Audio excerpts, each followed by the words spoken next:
Welcome to 90 Seconds Plus. This week we're back with Invercargill City Mayor Nobby who is back from his official trip along with some councillors to Japan. And tell us about it, Nobby. Yeah, look, it was absolutely fantastic. I had a few problems on the way over, and the heat at the other end was pretty enormous. Yeah. We went from 8 degrees here to 38 degrees in Japan most days, so it was pretty hard going, but a really worthwhile trip. So tell us about the trip. You were on a parade or a store? Was it a stand? Yep. So several things. They had what they call a fan parade, which is the opening fans that you see, yep, which is a traditional thing that they have. Apparently I was the first European to ever be in the parade.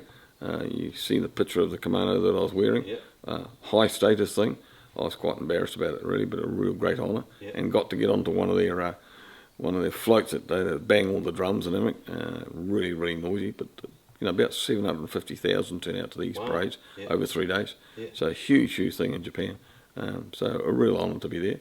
But we did quite a bit of work with further exchange for students, and also made some connections with Panasonic, which is the top rugby team in Japan that's based in Kumagaya. Yep. And they want to do player swaps with the Stags.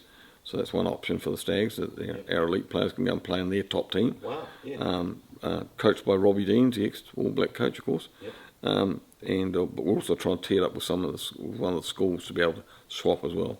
So they bring in younger players, a little bit younger, right, to be able to do that. But it was a really excellent trip.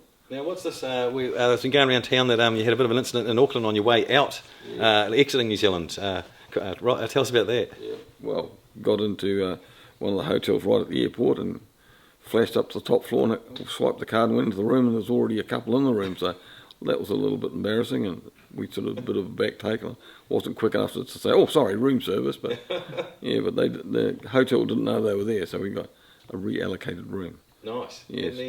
And then Mrs. Mayor obviously stocked up on earrings while she was over there.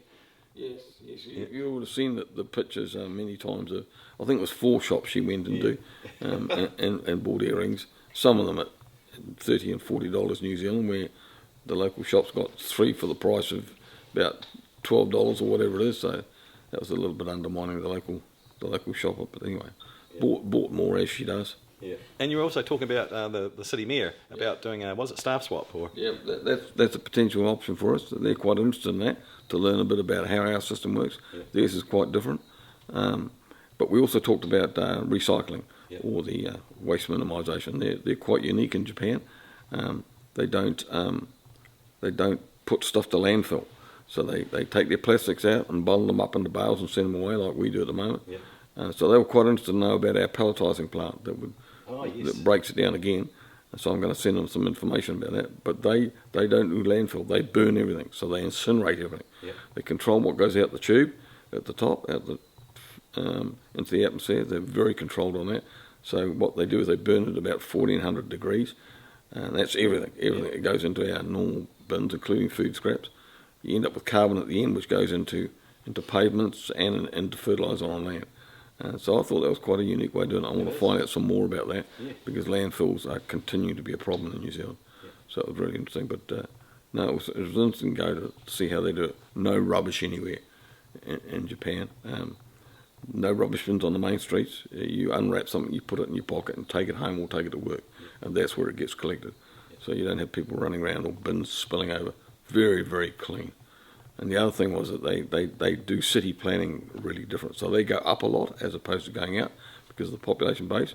But in Kumagaya, which is one of the cities north of Tokyo, you can't actually get a car licence, a driver's licence, unless you can show that you can park your car off the street. Wow. So that means one of 2 ways.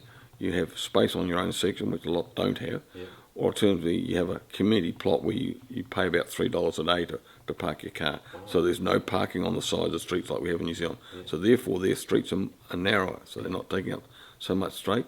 They're about, when you consider how wide our streets are, it was quite an interesting concept, and something we may need to think about going forward as in some of our New Zealand cities as we need to go up as opposed to going out. Right. So, yeah.